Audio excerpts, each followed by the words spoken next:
안녕하십니까. 신의근의 국방TV 시큐리티 뉴스입니다. 자, 오늘도 아주 중요한 이 안보 소식 그리고 우크라이나 러시아 상황 알아보도록 하겠습니다.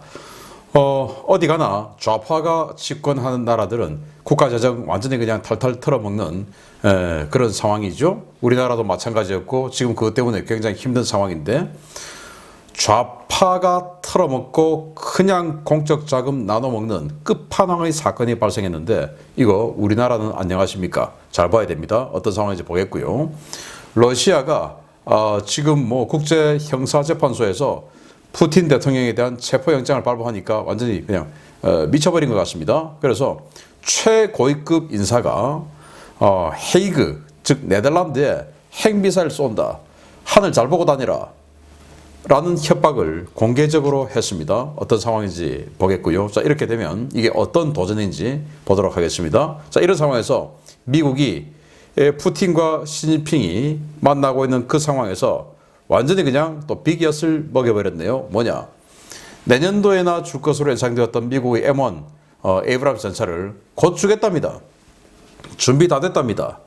러시아 큰일 났네요. 보도록 하겠습니다. 신기는 국방TV 구독, 알림, 좋아요 눌러주십시오. 역시 좌파들은 어느 나라에나 조단위 도는 정말 우습게 생각하는 것 같습니다. 국내 좌파 진영에서 오랫동안 이상향으로 꼽았지만 세계 최악의 빈국 중의 하나로 추락한 베네수엘라에서 극히 일부 정치 세력이 천문학적인 석유 판매 대금을 횡령해 파문을 일고 있습니다. 지난 정권 때 날아간 돈을 생각해보면 단순히 남의 일만은 아닌 것 같습니다. 세계 최대 석유 매장국으로 알려진 베네수엘라에서 수조 원대 석유 판매 대금이 감쪽같이 증발하는 역사상 최대 규모의 스캔들이 터졌으며, 이 때문에 베네수엘라 정부가 곤혹을 치르고 있다고 AP통신이 현지 시각 3월 21일 보도했습니다. 베네수엘라 경찰은 시장급 지역 관료 1명, 판사 2명, 공무원 3명 등을 횡령 혐의로 긴급 수사 중인데요. 이들은 과거 우고 차베스 전 대통령이 외국계 석유회사들의 재산 강제 국유화해서 설립한 국영 석유회사 PDVSA 관계자들과 함께 엄청난 규모의 석유 판매 대금 횡령을 저질렀다고 합니다. 이 범행은 현지 반체제 독립 언론과 시민들의 끈질긴 추적 끝에 그 실체가 드러났는데요. 범인들은 권력과 결탁해 PDVSA의 장부를 조작하고 조단위의 석유 판매 대금을 암호화폐로 세탁해 빼돌린 것으로 전해졌습니다.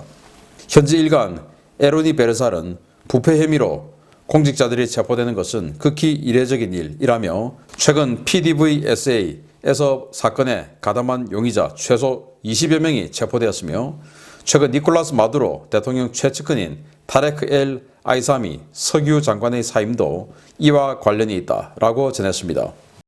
베네수엘라 독립 매체들과 야당은 현재까지 밝혀진 횡령 액수가 최소 30억 달러에 달한다고 보고 있는데요. 범인들은 미국의 제재와 감시를 피하고 불법 자금을 현금으로 확보하기 위해 해외 석유 판매 대금 일부를 암호화폐로 받고 이를 여러 차례 세탁해 국가재산인 석유 판매 대금을 빼돌려 왔습니다. 문제는 마두로 대통령의 최측근들이 개입된 이번 사건에서 경찰에 체포되고 있는 인물들은 모두 하급 관리들 뿐이라는 점인데요. 이 때문에 베네수엘라 야권에서는 돈은 고위 권력자들이 먹고 경찰 수사는 꼬리 자르기에 집중되고 있다고 반발하고 있습니다. 국가자산을 개인자산으로 빼돌리는 이러한 국고 횡령은 우리나라의 지난 정부에서도 저출산 대책 예산, 친환경 에너지 인프라 예산, 일자리 예산 등의 이름으로 포장되어 수백조 원이 증발한 것과 비슷해 보이는데요. 우리나라도 지난 정부 때 진행된 사업들을 꼼꼼히 살펴 부정한 자금 횡령이 없었는지 조사해 볼 필요가 있어 보입니다. 베네수엘라 정말 뭐 엄청난 석유 매장량을 가지고 있고 남미에서 제일 잘 살던 나라였는데 지금 남미에서 제일 못 사는 나라가 됐죠. 그냥 뭐 일 안 하고 나라에서 다 나눠준다, 다 공공 하다 보니까 이제 이렇게 됐는데, 문제는 지도자가 똑바른 인식을 갖고 있냐라는 거예요. 여기 있는 지도자 마두로 튀르키예의 아주 유명한 미슐랭급 이 요리사죠. 솔트베를 초청해서 이 수십만 달러의 출장비를 주고, 솔트베 아시죠? 이렇게 고기에다가 소금을 이렇게 막 집어 던지는 그 사람인데, 이렇게 해서 이 파티를 하고, 또 자기 아들은 페라리 승용차를 황금색으로 도색해서 끌고 다니고 하는데, 국민들은 어떻게 만들어놨습니까? 쓰레기 뒤지도록 만들어 놨죠. 자, 이런 상황에서 과거 차베스가 뭐 엑스모빌, BP 이런 미국과 영국의 석유회사들 이거 다 쫓아내버리고 그 자산들을 국유화해서 만든 석유회사, 거기서 이제 석유를 파버렸으니까 판매 대금이 있겠죠. 근데 지금 미국 제재를 받으니까 달러는 사용하지 못하고 뭐 유로나 뭐 이런 걸로 대금을 결제받을 텐데, 그런 화폐로 결제받지 않고 암호화폐, 뭐 비트코인이나 이더리움 이런 거로 결제받아서 그걸 이제 어떤 소유자를 은닉할 수 있으니까 그렇게 해서 증발시킨 돈이 최소 30억 달러다. 이 말은 거의 뭐 3조 원에서 4조 원 이상이다. 최소. 이렇게 본다라는 거 아니겠습니까? 자, 그런데 지금 수사 중인 사람이 시장급 지역행정관료 1명, 판사 2명, 공무원 3명. 아니, 시장급 지역관료가 3, 4조 원을 해먹는다고요? 그 말이 안 되죠. 뭐 시장급 그리고 판사 2명, 뭐 공무원 뭐 이 정도면 한 3, 400억 해먹었다 이러면 이제 이해가 되는데, 이 4조 원대 이러면은 마두로 대통령을 비롯한 권력자들이 다 먹고 얘들은 실무하는데 지금 걔들 잡아서 꼬리 자르기 한다. 이제 이거 보는 거 아니겠습니까? 자, 그래서 공공 우리나라에도 공공 많죠. 그래서 KBS 우리가 시청료 정말 내기 싫은데 저는 뭐 KBS 잘 안 봐요. 그런데 이 KBS에서 국감 때 나왔죠. 무보직, 즉 일하지 않고 그냥 뭐 이름만 걸어놓고 억대 연봉을 받는 사람이 2,000명이다 라고 나오니까 KBS가 반박 보도를 했어요. 아니, 그게 아니고 우리는 1,500명이야. 2,000명이나 1,500명이나 일 안 하고, 이게 민간기업 같으면 아무 일하지 않고 1,500명이나 그냥 월급 받아 먹고 한 달에 1,000만 원씩 받아 먹고 있는데 이거 놔도 되겠습니까? 그 회사 망해도 진작 망하죠. 당연히 이렇게 되면 인력 감축 들어가야 되죠. 그런데도 놀고 있어요. 왜냐? 자기 돈 아니니까, 공공이니까 공공. 이런 KBS에서 차베스 때 2000년대 초반에 이런 걸 만들었죠. 신자유주의를 넘어서 차베스의 도전, 뭐 베네수엘라를 배우자. 완전히 그냥 뭐 이렇게 열풍을 일으켜 세웠었죠. 그런데 그 베네수엘라 어떻게 됐습니까? 국민들 쓰레기 뒤지고 있죠. 자, 우리나라도 말이죠. 의료보험 재단에 있던, 공단에 있던 20조 원 지난 정부에 다 털어먹었죠. 지금 의료보험비 얼마나 올립니까? 또 있습니다. 국민연금. 그렇게 적자를 많이 보죠. 아니, 민간 투자기업에서 1년에 수조 원씩, 수십조 원씩 적자 보면 그 직원들 놔두겠습니까? 그 민간 투자기업 망해도 진작에 망하죠. 그런데 국민연금은 그냥 내 돈 아니니까 공공. 도대체 그게 어디로 사라졌는지. 자, 또 있습니다. 2021년 저출산 대책 예산이 43조 원이었습니다. 우리가 지금 인구 절벽에 봉착해 가니까 저출산 대책 세워야죠. 그런데 그 43조 어디 썼냐? 아니, 저출산 예산 가지고 게임 산업 육성 78억 원을 왜 씁니까? 웹툰 센터 건축 40억 원 이런 걸 왜 씁니까? 혹시 대통령의 아들이 이런 관련은 업에 종사한다고 혹시나 라고 생각력 낄 수도 있는 부분 아니겠습니까? 이거 다 조사해야 됩니다. 그런데 도대체 출산율 늘어났습니까? 차라리 그냥 애 놓으면 이거 43조 원 이건데 애 놓으면 1억 6천만 원씩 그냥 줘버리면 됩니다. 그런데 실제로 출산한 부부들이 1억 6천만 원씩 받았습니까? 아니죠. 그 돈 다 어디로 샜냐. 예를 들어서 감사원이 2022년 감사에서 전남 해남군을 조사했어요. 인구 6만 5천 명입니다. 해남군이. 그런데 여기에서 이 작은 도시에서 591곳에 부실 허가가 남발됐다라는 거예요. 그냥 뭐 돈 나눠 먹고 그냥 뭐 내 거 아닌 거 그냥 나눠 먹는 거는 그냥 뭐 선수들이다 이겁니다. 좌파들은.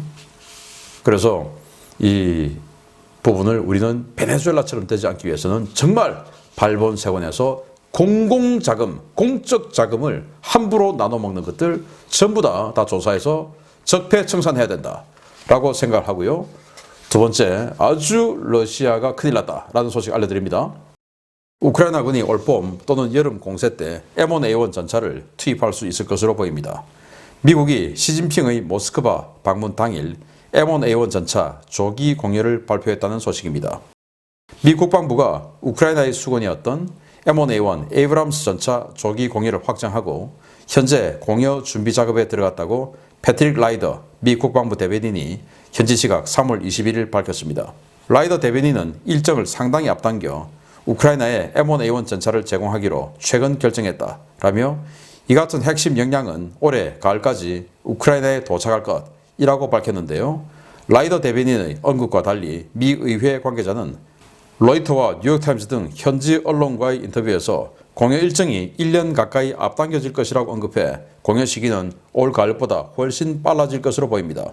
공여 물량은 최소 31대인데요. 미국은 M1A2, SCP-V3 전차를 신규 생산해서 내년 상반기까지 우크라이나에 공여하겠다는 입장이었지만 올 봄에서 여름 사이 실시될 대공세 때 사용할 전차가 필요하다는 목소리가 커지자 입장을 바꿨습니다.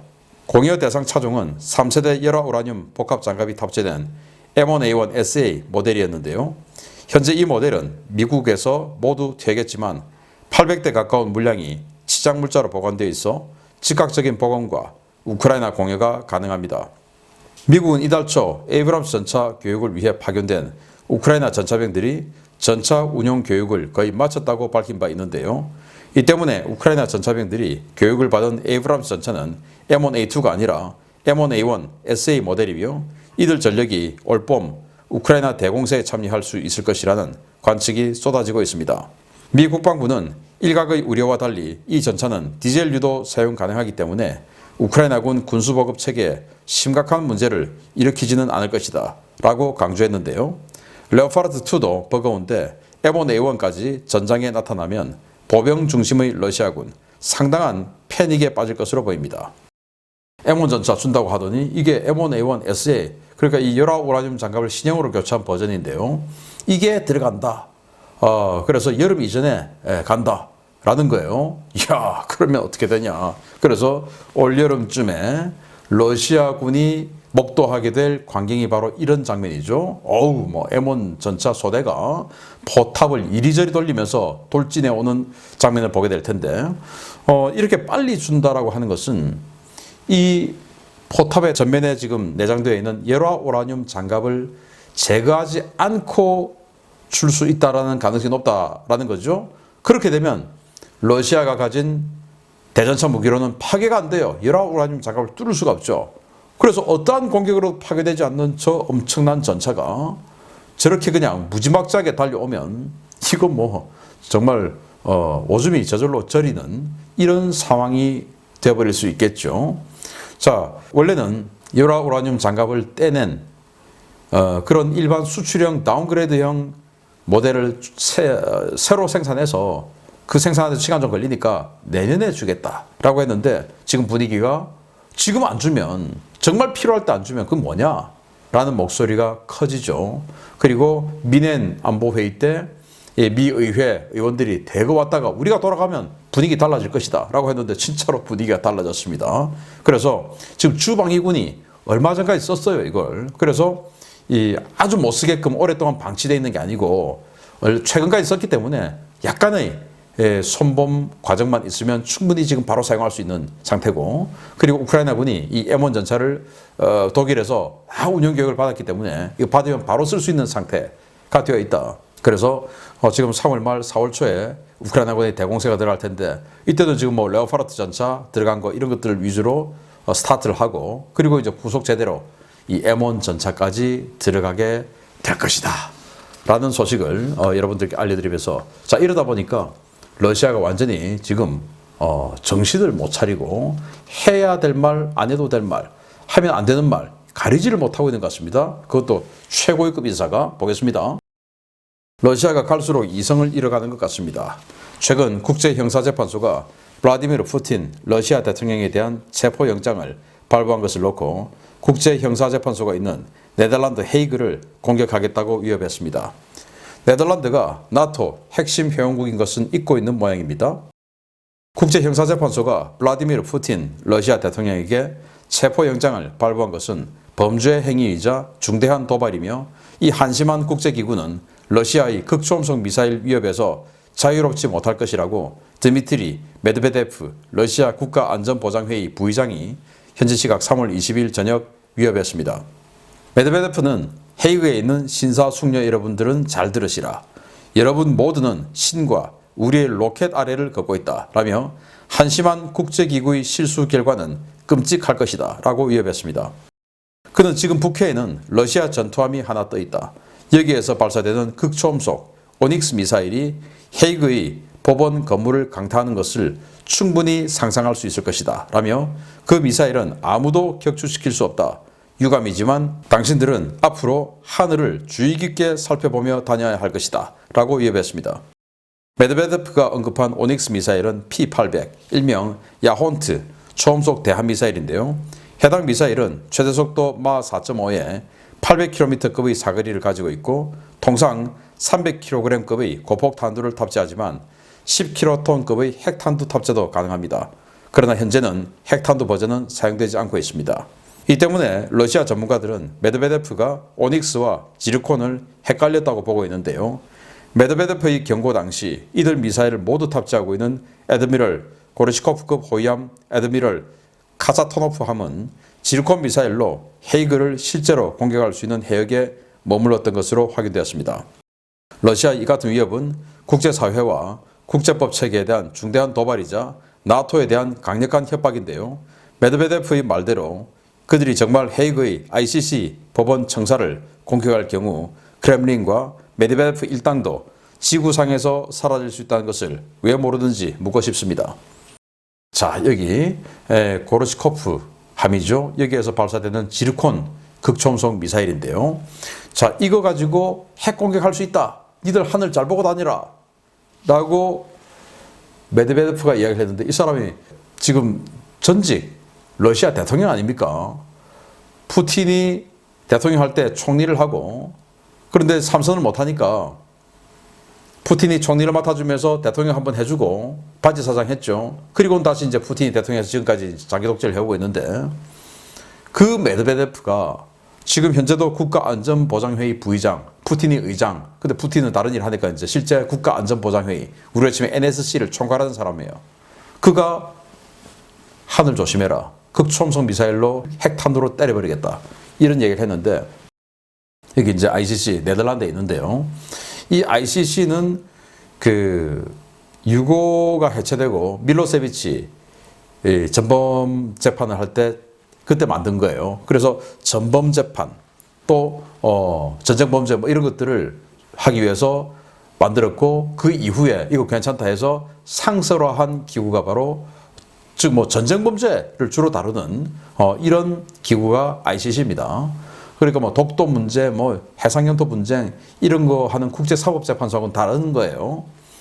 그런데 여기를 때린다. 만약 여기를 때리면 어떻게 됩니까? 이거 유엔이 지금 만든 건데 유엔에 대한 도전, 그리고 나토죠. 나토에 대한 도전, EU에 대한 도전, 그리고 자유민주주의에 대한 도전 작살나는 겁니다. 자, 그런데 메드베데프가 이야기를 할 때 북해에 이제 이런 배가 떠 있었어요. 여기에 지금 영국 군함이 마킹을 하고 있는 거고 저 뒤에 군함이 하나 보이는데 이게 이제 애드미럴 고르시코프급의 카사토노프 함이죠.